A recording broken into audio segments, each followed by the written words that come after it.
It happened in the middle of dinner. The clatter of plates, laughter echoing too loud in a house too tight, when his voice cut through it like a blade.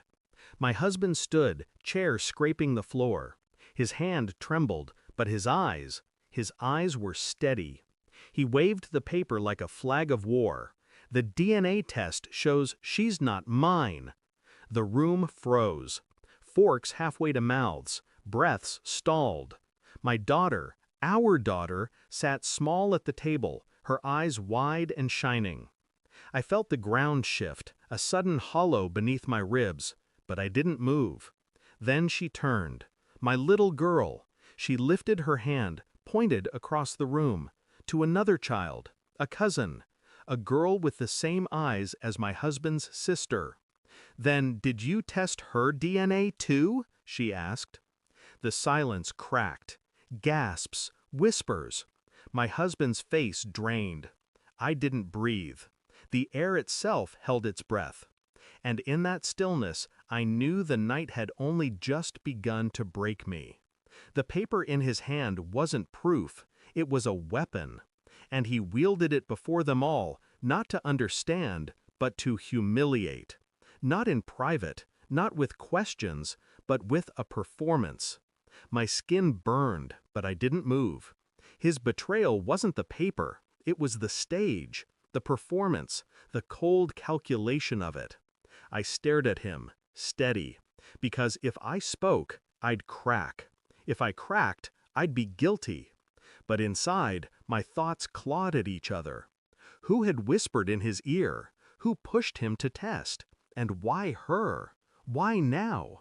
My daughter's words haunted me, that quiet arrow she loosed without knowing. "Did you test her DNA too?" I looked at the girl in the corner. Her mother's hand gripped her shoulder too tightly. Her father looked away, his jaw tense. The fault lines weren't mine alone. They ran through this family like veins of rot.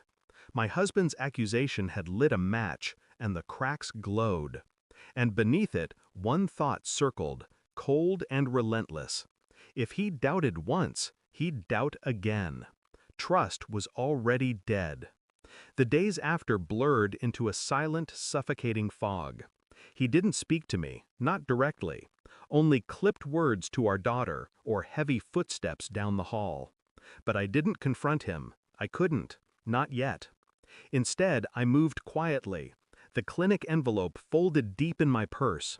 The second test I had requested. My own hand had signed the request, my own breath steady as I sealed the swab inside. Waiting was its own form of violence. Every moment stretched thin, vibrating with tension.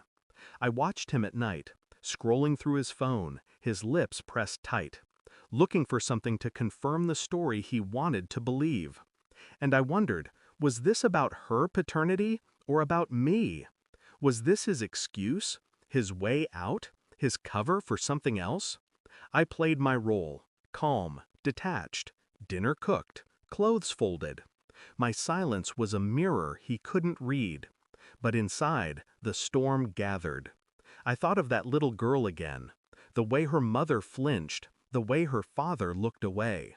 Secrets don't hide, they fester, and I was about to cut one open. The results arrived in a plain envelope. My hands didn't shake when I opened it. Her DNA, his, mine. The truth was simple, cold, absolute. She was his, ours. No shadow, no question. I left the envelope on the table where he would find it, sat across from him as he unfolded it, his breath catching on the words. He looked up, eyes wet, a tremor in his throat. I was wrong. I didn't answer. My silence was louder than any scream. His voice cracked. Why didn't you tell me? Why didn't you fight me? Because he didn't deserve my defense. Later, when the family gathered again, I chose my moment. I stood where he had once stood. I held the paper, but not his, the new one, the truth. I read the words aloud, calm, steady, my eyes never leaving his. Her father is who we always knew. Gasps again. The room leaned forward, hungry. Then I let the paper fall. My gaze shifted, sharp, to the corner, to the girl, to her parents. And maybe, I said, soft, cold, precise, we should test everyone else before we start pointing fingers. The silence was a wound. Her mother's grip tightened, her father's face cracked.